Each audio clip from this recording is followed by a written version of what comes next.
Well, a question. When you pick up the phrase, I am, what are you touching? Many have turned it into a little device, morning, noon, and night, to get peace, to get health, to get supply, to get influence. I am strong, I am provided for, I am protected, whispered like a key to an iron safe. And I must say to you, lovingly and with a seriousness that befits the name, stop using God as equipment. No, no. God is not used. God is realized. Thou shalt not take the name of the Lord thy God in vain. Vanity is not only profanity, vanity is utility, trying to make the infinite fetch and carry for a finite desire. Here is the paradox at the door. The very moment I am is taken up to get something, separation has already entered. A seeker over here, a prize over there, and a name in the middle as a handle to pull. That is not I and my Father are one. That is I and my longing are two.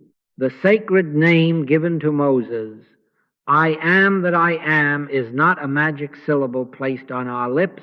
It is the declaration of being itself. The power is not in saying it. The power is in its isness realized. Be still and know that I am God. Not be clever and repeat until a result comes. Be still, know. Let the name be what it is before a word is formed in the mouth. Why then do so many sincere I am statements fail? Because sincerity, harnessed to separation, cannot produce unity. Because fear, dressed up in holy phrases, is still fear.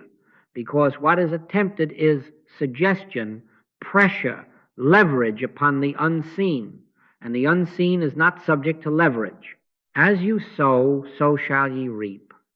Sow manipulation, reap agitation. Sow silence, reap knowing.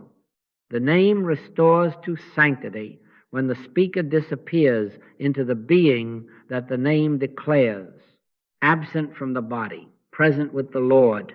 I say it again, I am not in the physical. I am not in the physical. No surgeon has ever yet found any me inside of a body. And so I will not stand here as a body trying to push a holy word through teeth and tongue to get a better condition in another body. I cannot. I dare not. I hope you will never try to do it. Our work begins where the handle breaks off. It begins where the mind bows, where the breath softens, where the heart says without words, live thou thy life, fulfill thyself in me. In that willingness, the paradox dissolves. I am is no longer a slogan pinned to a frightened chest. It is the felt presence that needs no defender.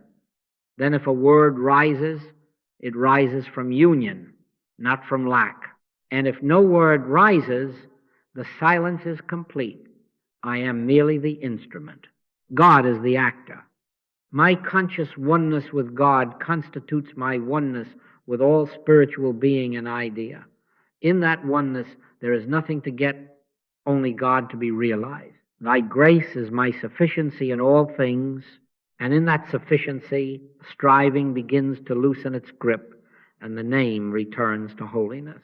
Now let us look very quietly, but without flinching, at the hidden operator behind many pious phrases. Who is it that takes the holy words and begins to work them like levers?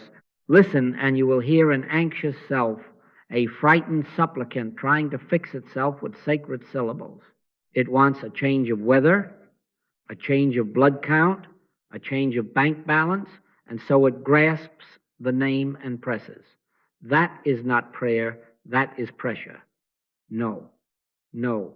Which of you, by taking thought, can add 1 cubit unto his stature, says the Master.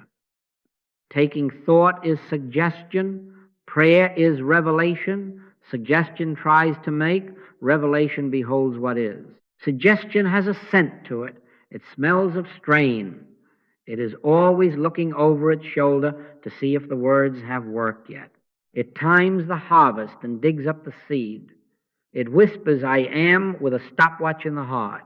And the stopwatch, not the syllable, betrays the separation. I here, result there, time between us and the holy name as a tool to bridge the gap. But I and my Father are one. Where is the gap in oneness? Wanting an outcome proves we believe we are outside it. Be still and know that I am God. Not be urgent and persuade. Be still. Know. Let God be God. Revelation bears another fragrance. It requires no push. It descends. It unveils. It says, before Abraham was, I am. It does not bargain. It does not promise and then check. It rests in what already is, and because it rests, it beholds. Take no thought for your life is not an invitation to carelessness. It is release from interference. I am merely the instrument. God is the actor.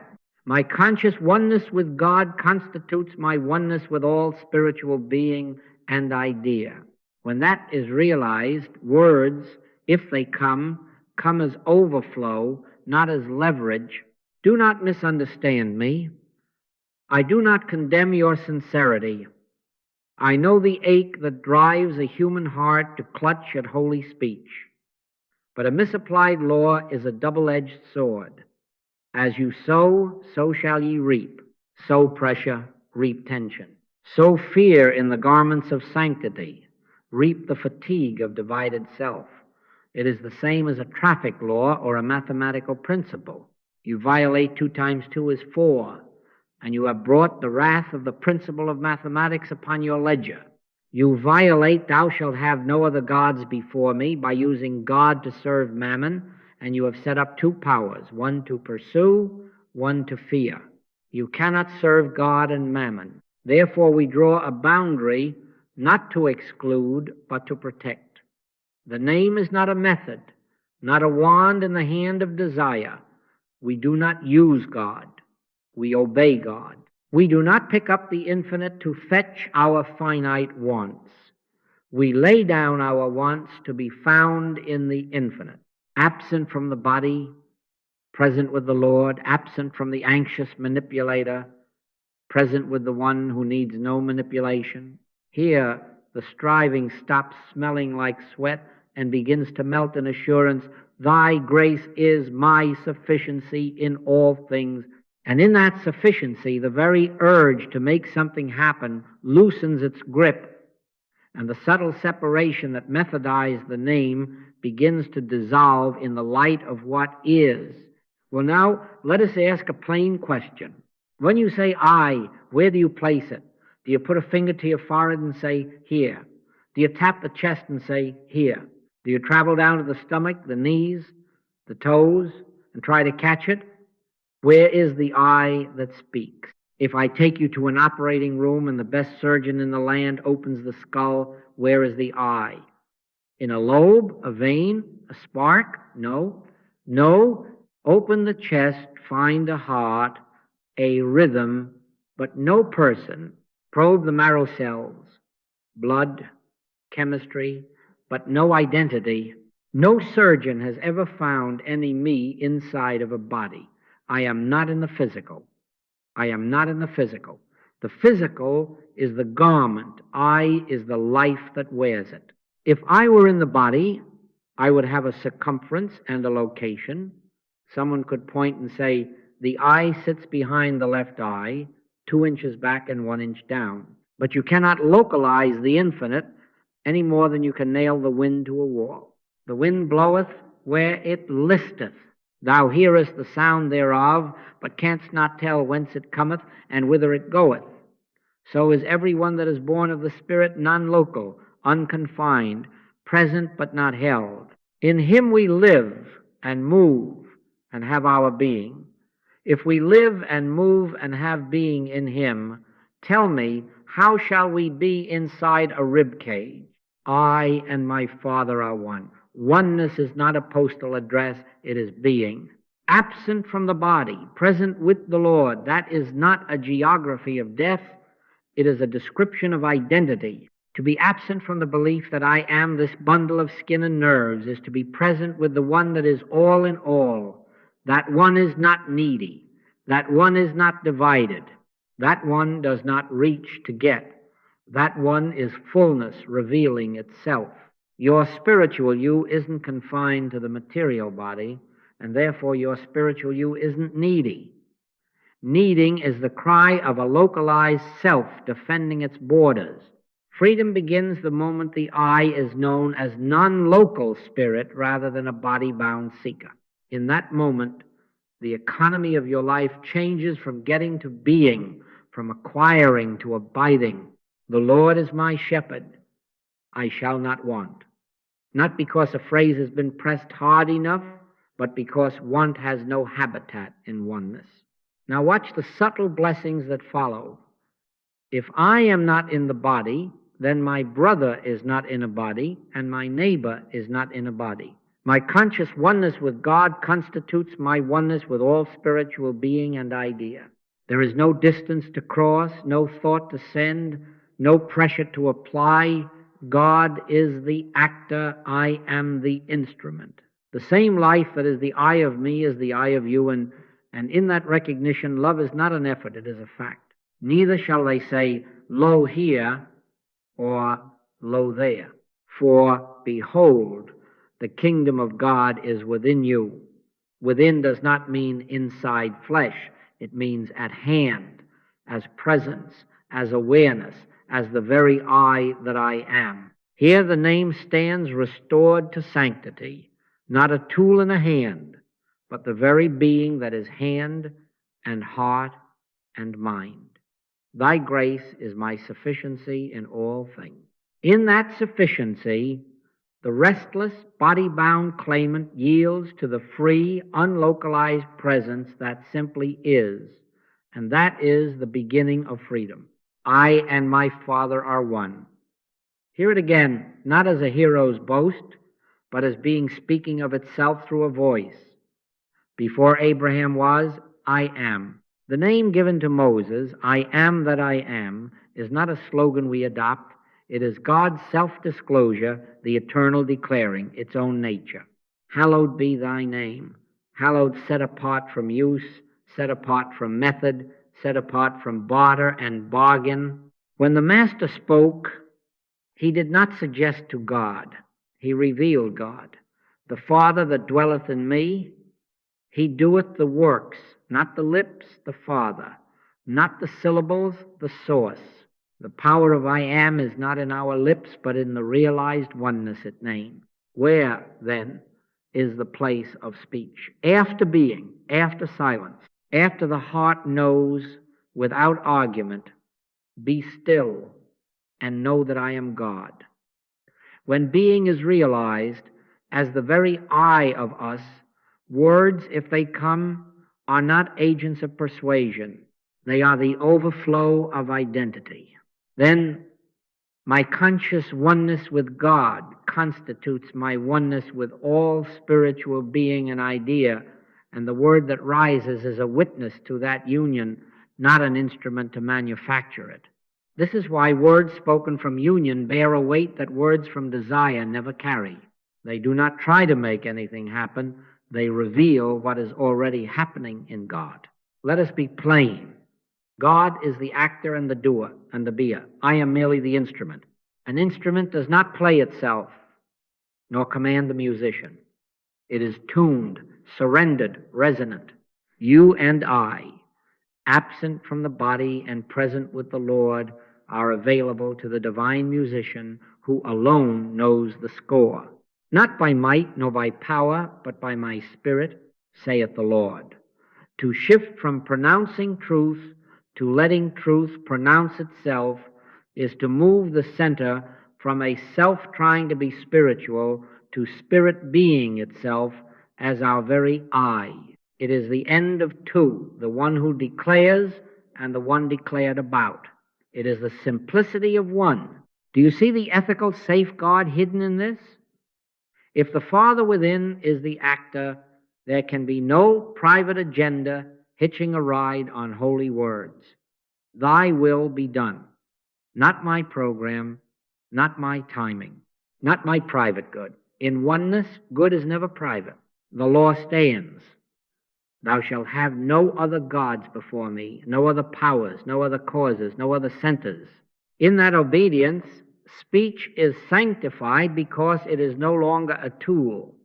It is testimony. The name is not on our tongue to move the world. The name is our life in which the world is already held.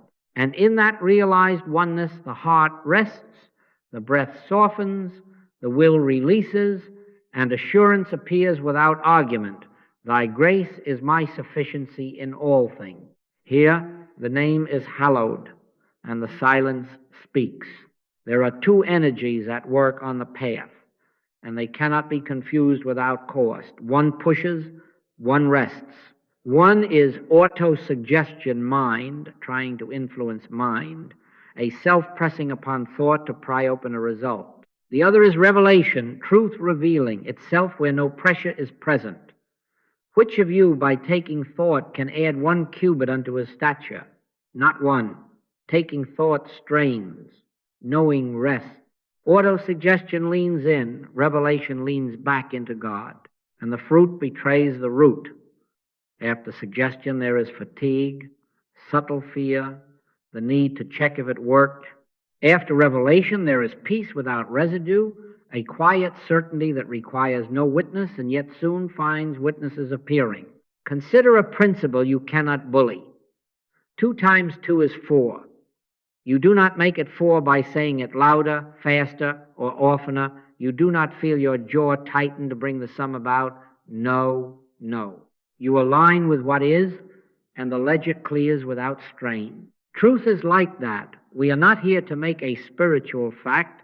We are here to behold it. Be still and know that I am God. Be still. Rest from insistence. No, permit what already is to register. When the knowing is present, the matter resolves as naturally as a simple equation, long misunderstood and then seen. The sigh that leaves you then is the sign. The compulsion to repeat vanishes because there is nothing left to make. It is the same with a traffic law. You do not use the law to cut a private lane through the intersection. You obey the law, and harmony appears as orderly flow. Try to use a red light to your advantage, and you have not used the law, you have violated it, and it answers with consequence. As you sow, so shall ye reap. Cosmic law is impersonal. There can be no selfish purpose in a cosmic law. Bring personal pressure to bear upon it, and the pressure returns upon the one who wields it. Rest in obedience. Thou shalt have no other gods before me. Love thy neighbor as thyself, and the order inherent in the law shows forth as safety, provision, right timing. A woman once wrote from a small town in the north, weary from whispering holy phrases against an illness, as if she could shout down a storm. Each night, the same ritual. Each morning, the same dread. One evening, exhausted, she ceased the drill and sat very quietly. No bargaining, no timetable, only thy will be done. Then softly, not as leverage, but as yielding, thy grace is my sufficiency in all things. She did not repeat it to make it so. She recognized it because it already was. She fell asleep without watching the clock. In the days that followed, symptoms loosened like knots that forgot why they were tied. But more telling than relief was the absence of the old residue. No fear shadows, no checking, only a steadying peace that did not perform but was. This is the touchstone. Autosuggestion leaves a film on the heart. Revelation leaves it clear. Suggestion asks for proof. Revelation is its own proof and soon shows quiet evidences. One binds you to your own effort. The other frees you into God's action. Not by might nor by power, but by my Spirit, saith the Lord. Let that be your discernment. If pressure is present, wait. Do not proceed. Be still. Consent to grace. Thy grace is my sufficiency in all things. In that sufficiency, What must be known is revealed, and what is revealed by grace requires no pressure from us and produces peace without residue. God is the actor. We rest as instrument, and harmony follows as lawful consequence. Now we must draw the boundary lines very clearly, because the name must be hallowed, or it will be a snare to the one who mouths it. Cosmic law has no handle. You cannot take hold of it for a private pull. It is impersonal. As you sow, so shall ye reap. There can be no selfish purpose in a cosmic law. The moment a selfish purpose is attached, the very edge of the law turns and meets the user. Don't ever tamper with a cosmic law as if it were your servant. It is a double-edged sword. You violate 2 times 2 is 4, and you bring not anger, but consequence upon your ledger. You try to force an engineering span to carry more than its rated load, and it is not the bridge that is punished. It is the one who walks upon it. In the same way, you do not use God, you obey God, and harmony follows as lawful consequence. Thou shalt have no other gods before me. Not a God of personal outcome, not a God of fear dressed up in holy words, not a God called my will, love thy neighbor as thyself. That commandment bars every prayer that bargains for your gain at your neighbor's expense, every thought that tries to press upon another mind, every so-called demonstration that would maneuver a person or event. I have studiously avoided mental and physical contacts. I never give human advice. Why? Non-interference is a law of safety. The Father within me doeth the works. When God is the actor and you are the instrument, there is no one left to manipulate and no one left to be manipulated. A man once wrote me, proud of a little formula he had discovered, 15 minutes of I am prosperous before a negotiation, and he could feel the room tilt his way. He thought he was using a principle. He was but the wrong edge of it. It brought him 1 contract and 3 months of unrest, suspicion from partners, and finally a lawsuit that took back with interest what had been pried loose by pressure. As you sow, so shall ye reap. Later, he laid down the handle. He sat in quiet, no object to gain. Thy will be done. Thy grace is my sufficiency in all things. In a week, another opportunity appeared, clean, unforced, and with it the sweet absence of residue. The result was not the proof, the peace was. That is the law in right operation. Therefore, set this seal upon your practice. Never attempt to send thought to a person. Never speak the name to bend another will. Never pick up Scripture to make a private way through the traffic of life. Obey the 2 commandments. They are not pious ornaments. They are the architecture of harmony. One God, one power, one presence, and love that refuses to take from another what it would not give. In that obedience you will find there is nothing to make happen, only God to behold. Be still and know that I am God. Be still and let the law carry you as surely as the tide carries the sea. Thy grace is my sufficiency in all things. In that sufficiency you rest your case, and the law, being impersonal and perfect, shows forth as safety, provision, and right timing without a trace of your pressure upon it. Now then, if the name is to be hallowed and the law obeyed, what is the correction? Not better phrasing, not a brighter polish on the same old handle. The correction is silence, holy pausing, be still and know. We turn from words to willingness. We let the heart say without sound, live thou thy life, fulfill thyself in me. No bargain, no map, no clock, only willingness. Not my will, but thine be done. We withdraw the hand from the lever. We stop trying to make God act, and we consent to God being God. Be still and know that I am God. In that stillness, the name begins to speak itself where we are, and the strain falls to the floor. Desireless receptivity disarms striving because it removes the object for which striving exists. Desire creates a distance. Here am I, there is what I want, and between us a bridge I must force. Oneness abolishes the distance. Take no thought for your life. Does not license indifference. It removes interference. In quiet, say not as a device, but as surrender. Thy grace is my sufficiency in all things. And then cease. Consent to invisibility. Let the Father within do the seeing, speaking, being. God is the actor, I am the instrument. If I am the instrument, I do not play myself. I am available, tuned by stillness, resonant by obedience. Absent from the body, present with the Lord, absent from the mental engineer who plots outcomes, present with the presence, that is its own outcome. What happens in such holy pausing? Presently, sometimes swiftly, sometimes after a little waiting, there is a soft interior recognition. I have come to call the click. Do not look for thunder. Do not invent a firework. The click is often no more than the sense of settledness arriving, the breath loosening without asking, the mind standing down from guard duty as if relieved by another watchman whom it trusts. After the earthquake, a fire, but the Lord was not in the fire. And after the fire, a still small voice. It is that still small assurance that requires no witness, and yet by and by events witness to it. When the click comes, the compulsion to say disappears, or if a word rises, it rises as overflow, not as leverage.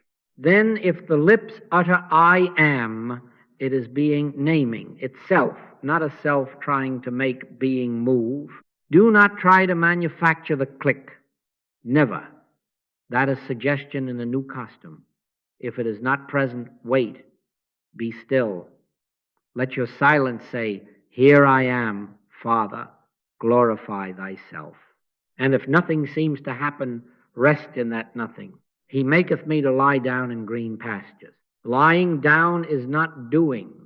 It is consenting to be kept. In my conscious oneness with God, there is nothing to add and nothing to resist. The correction is not an improved statement, but a surrendered posture until union is felt. When it is felt, the yoke is easy and the burden is light, not because a problem has been pushed about, but because the sense of a separate pusher has disappeared. Thy grace is my sufficiency in all things. Let that be the last word you speak before the silence, and the first word you forget, as silence speaks for itself. When you come to this silence, make it physically simple, so simple that the body disappears from consideration. Choose a chair low enough that your feet rest fully on the floor. No dangling, no strain. Let the back be supported but not slumped, upright as if dignity were effortless. Place both feet grounded, parallel, not crossed, not braced, grounded. Settle the seat so the hips are easy, the thighs level, nothing pinched, nothing suspended. Think of it as clearing the desk before beginning the work. You are removing objects that would tug at your attention. There is no magic in it. No.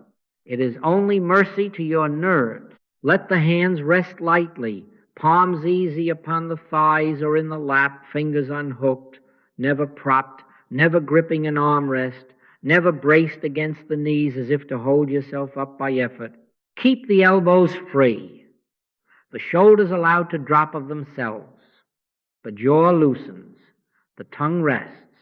Let the face be as a lake without wind. Close the eyes not as a ritual, but as comfort. A light closing, not a squeeze. Darkness for the lids is only the drawing of a curtain, so the inner room is quiet. Enter into thy closet, and when thou hast shut thy door, pray to thy Father which is in secret. The door here is attention. Shutting it is the ceasing from sense clatter. There is no breathing trick, not one. Do not count. Do not drive the lungs. Do not push the breath down or hold it up. Let it be breathed. If it comes deep, good. If it is quiet, good. There is no gazing, not between the brows, not at the heart, not at any flame, no sensory strain at all. There is nothing to see with eyes or force with flesh. You are not conjuring a current. You are ceasing to block what already is. Be still and know that I am God. Be still physically, yes, but more intentionally. Release the impulse to make something happen. In this position, with my eyes gently closed and my hands unhitched from effort, I am virtually unaware of having a body. I am not in the physical. I am not in the physical, absent from the body, present with the Lord. The chair is not a shrine. It is a kindness, so that the body will not call your name while the name is being known. As a radio hum quieted lets the symphony be heard, so comfort removes the buzz of nerves and receptivity opens of itself. There is no occult reason for any of it, only one, of physical comfort. God is the actor, I am the instrument. The instrument is tuned by ease, not tension, by quiet, not technique. Now, let the attention sink as if gravity belonged to spirit, nothing to hold, nothing to push. Consent. Wait. Thy grace is my sufficiency in all things. And as the body falls from thought, the inner room grows bright with what never needed our help. Presence present. Now, having quieted the body and shut the door of the senses, let a single remembrance rise like a candle, and then let it set its own light. I and the Father are one.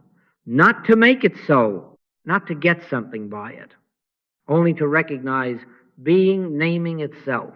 Whisper it once within as one bows before an altar, and then cease. No, no. When ye pray, use not vain repetitions. Stop talking, wait. Be still and know that I am God. Be still without bargaining, know without telling mind how to know. Let the awareness you are rest open, without a target, not by might nor by power. Let thought present its old errands and let them pass on like pedestrians you do not follow. No commentary. No correcting the drift with a counterphrase. If a phrase tries to form as leverage, decline it gently. No, not as leverage. The kingdom of God is within you, within, not inside flesh, but at hand as presence. Let presence present itself. God is the actor, I am the instrument. Instruments do not prompt the musician, they are tuned, and they resonate when touched. If a question rises, am I doing it right? Is something happening? Answer it with quiet refusals. No, no. We are not measuring. We are not checking. We are not peeking to see if the seed has sprouted. We have laid the seed of remembrance. I and the Father are one, and now we keep the soil soft by silence. Take no thought for your life. Take no thought for your prayer. Yield the clock. Yield the outcome. Yield the wish to feel a certain way. Desireless does not mean lifeless. It means free of reaching. Where oneness is recognized, reaching has no occupation. Let awareness widen by itself, as if the walls were sliding outward without your hand upon them. Notice how the sense of a small me at the center begins to blur at the edges. Do not help it, do not slow it, do not speed it. Not by might nor by power. Presently the need to get shows itself for what it is, a habit of separation and finding no buyer in you. It loosens and walks off. Leave it unpurchased. Thy will be done. In that consent, my conscious oneness with God constitutes my oneness with all spiritual being and idea, not as a statement repeated, but as a horizon that has quietly come near until it is here. If a word must rise, let it be gratitude without syllables. If a thought must rest upon something, let it rest upon nothing at all. And should a final whisper be needed, let it be only this, not as leverage, but as yielding. Thy grace is my sufficiency in all things. Then stop again. This is the ripening, not repetition, but recognition. Silence is the sunlight. The fruit swells of itself. Presently, there is a subtle settling, as if an inner verdict were rendered without gavel or judge, and everything in you nods yes.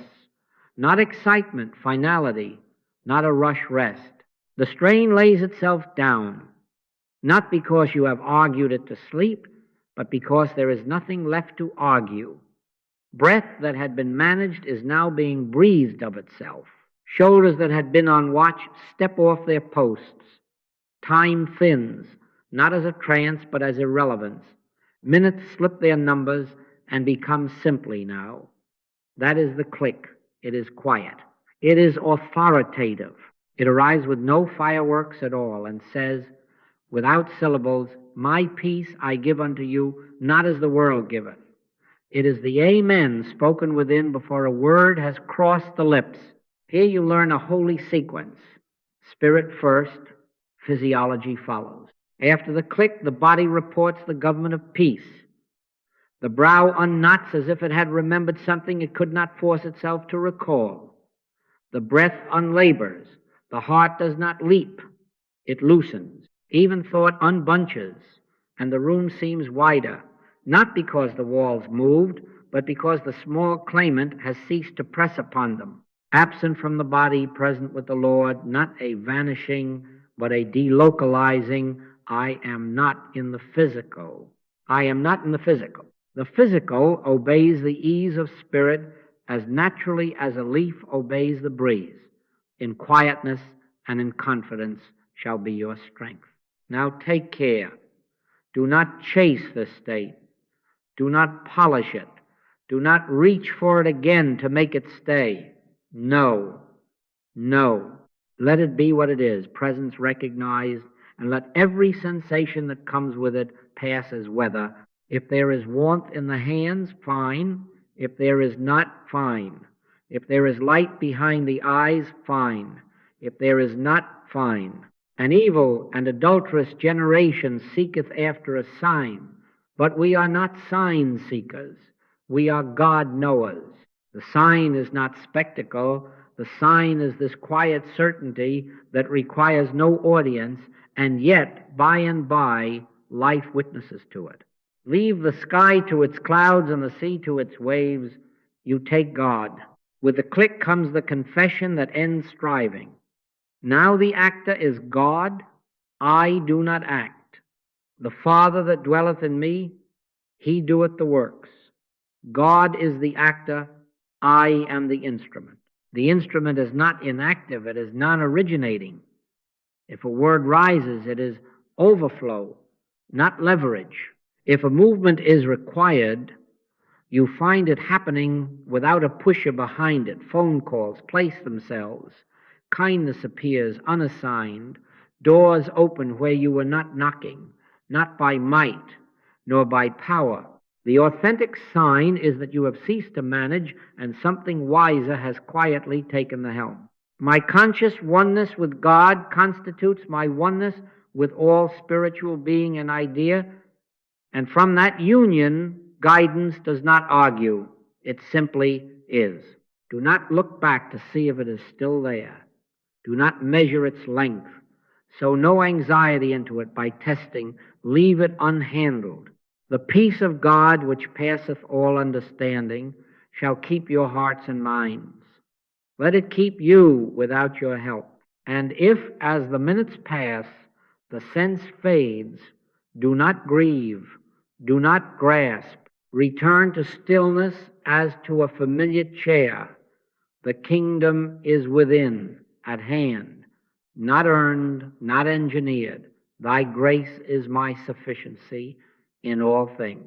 Here I rest, and here the name is hallowed, not pronounced for effect, but realized as being. When the silence has spoken and the strain has laid itself down, do not be surprised if words return as if a spring, long underground, had found daylight. Receive them without haste.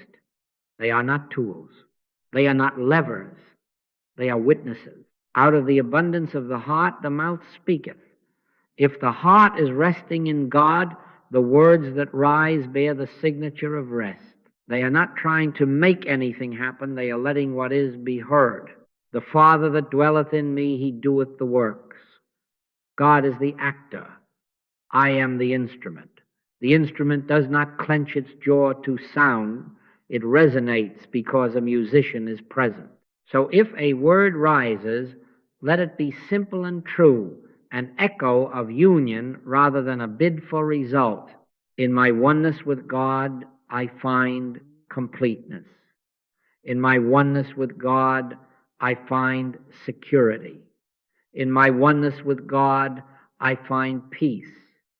In my oneness with God, I find joy. In my oneness with God, I find fulfillment. Say it not to pry heaven open, but because heaven has opened and this is its light on your tongue. You are not marking a goal. You are registering a fact. I and my Father are one. My conscious oneness with God constitutes my oneness with all spiritual being and idea, absent from the body, present with the Lord. These words do not circle back to a body for proof. They move as quiet recognition of being itself right where I am. When you sit with another and feel the movement to bless, bless without advice. I never give human advice. I do not steer. I stand aside. If any man speak, let him speak as the oracles of God, which is to say, let the Father within do all the blessing. A simple peace be unto you may arise, not as politeness, but as presence spilling over. Bless and curse not. The blessing that bears weight is not a program laid upon a person. It is an atmosphere revealed. Let your speech be always with grace, not as sugar, but as the fragrance of union. A soft word may turn away wrath, not because it manages another's mood, but because gentleness is the law of the one life recognized here. Keep the ethic of gentleness as a guard on the lips. Never use words to steer another's course. Never pick up Scripture as a bit for a brother's mouth. Let your communication be yea, yea, nay, nay, clean and unforced. If a prayer must be spoken in the presence of need, let it be witness, not wish. Father, glorify thyself. Thy will be done. Thy grace is my sufficiency in all things. Then be still again. Not by might, nor by power. Do not crowd the moment with explanation. Do not press upon a heart to take a road because you see it. The road that God opens requires no pushing. It is found walking. You will notice in this way of speech a new weight that is not heaviness, ease with authority. The words conclude themselves. You do not hunt for an ending. There is nothing to sell, nothing to defend. When the word has borne its witness, it stops of itself, and silence resumes its office. If no word comes, trust the hush. God is the actor, we are the instrument. Harmony follows as lawful consequence. And so the tongue is hallowed as the name is hallowed, not used to move the world, but used when it must to reveal that God already is all. Quiet proofs follow on the heels of silence, and they do not ask for applause.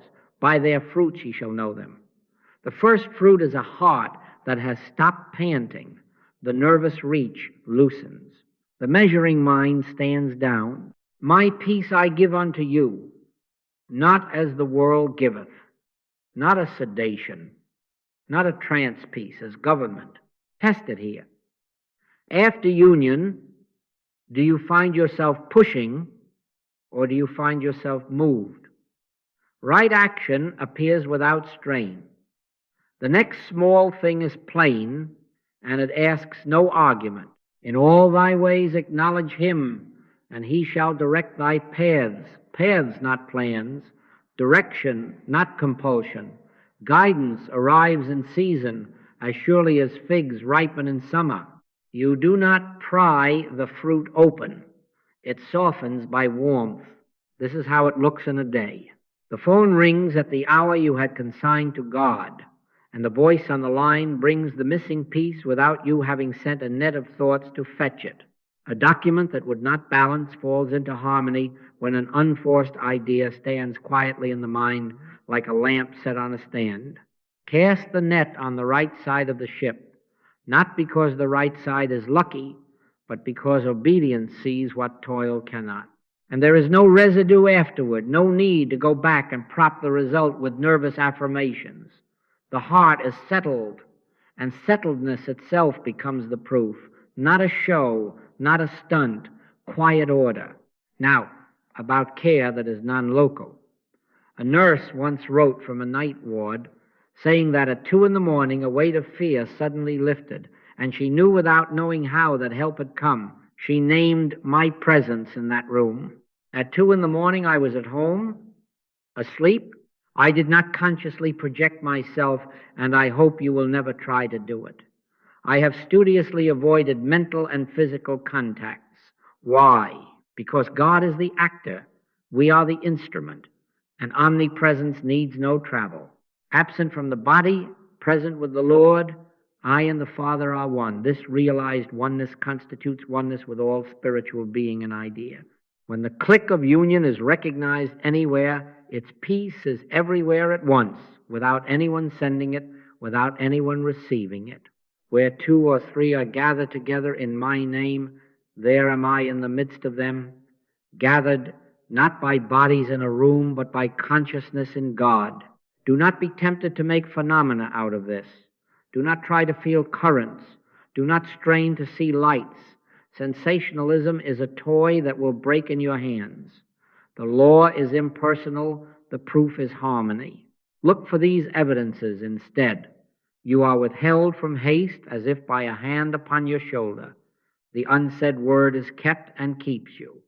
A closed door does not sting, but redirects your feet without loss. A kindness you had no plan for happens through you and leaves no pride, only gratitude.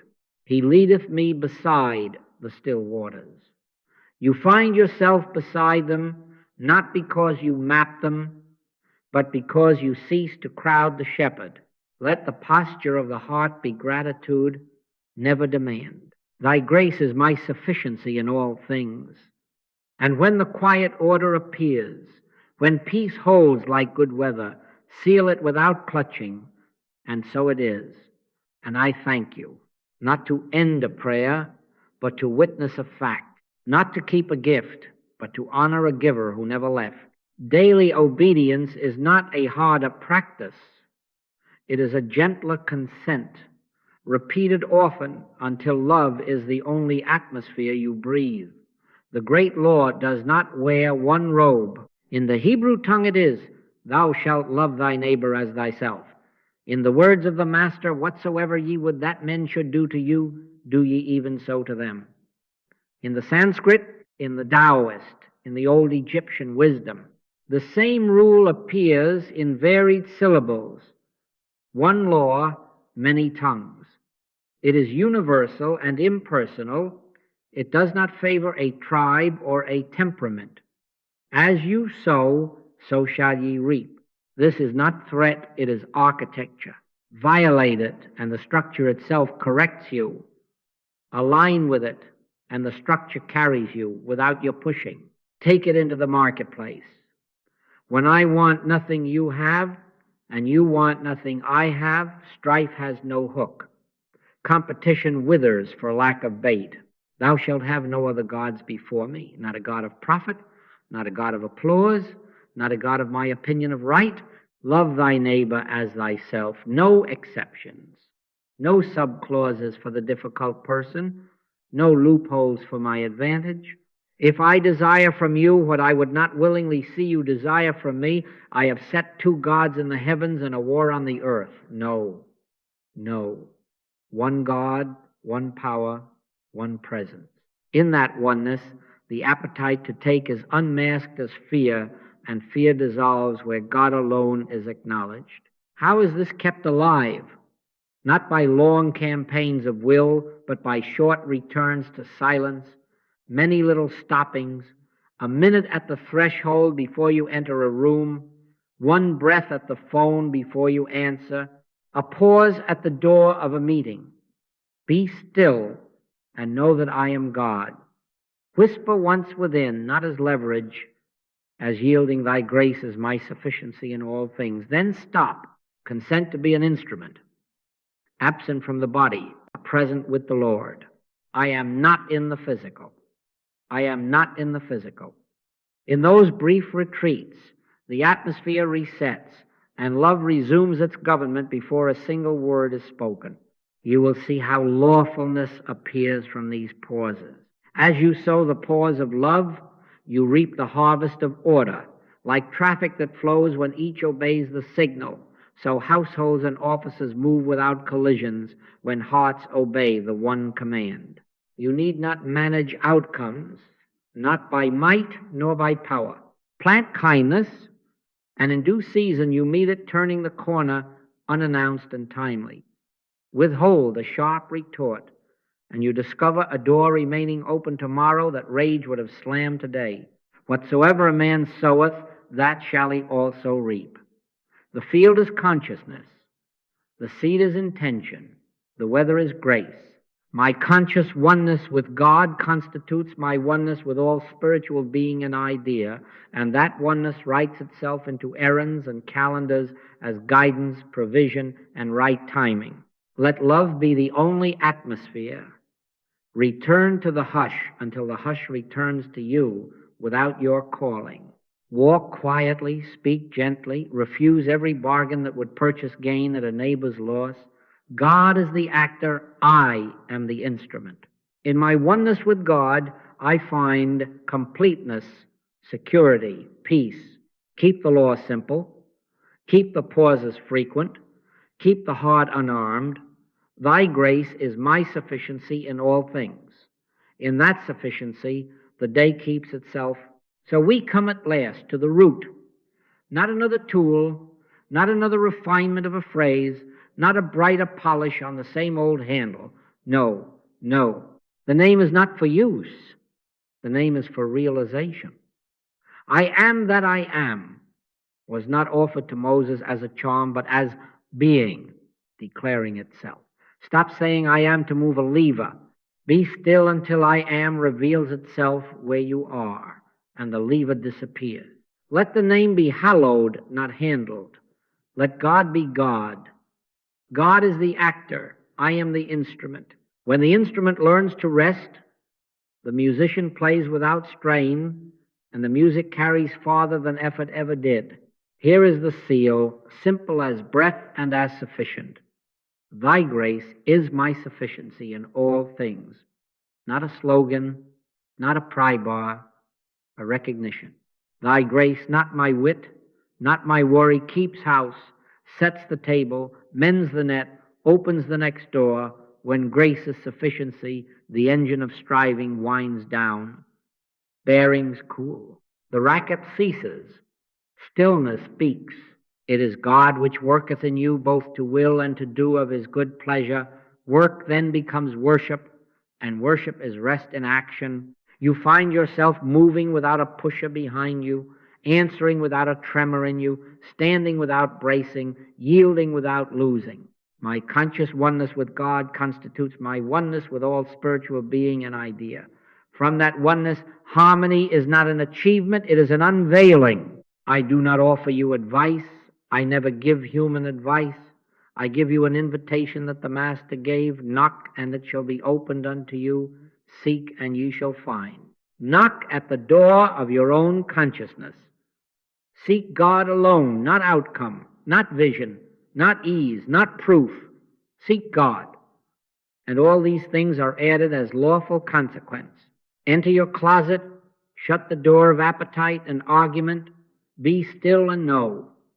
Absent from the body, present with the Lord. I am not in the physical. I am not in the physical. The true I is not a traveler in flesh. The true I is the witness of God's self-revealing. In that witness, the race is over before it starts, because there is nowhere to go but here, and here is holy. Rest in the name. I am that I am is enough. In him we live and move and have our being. Let this be your morning light and your evening peace.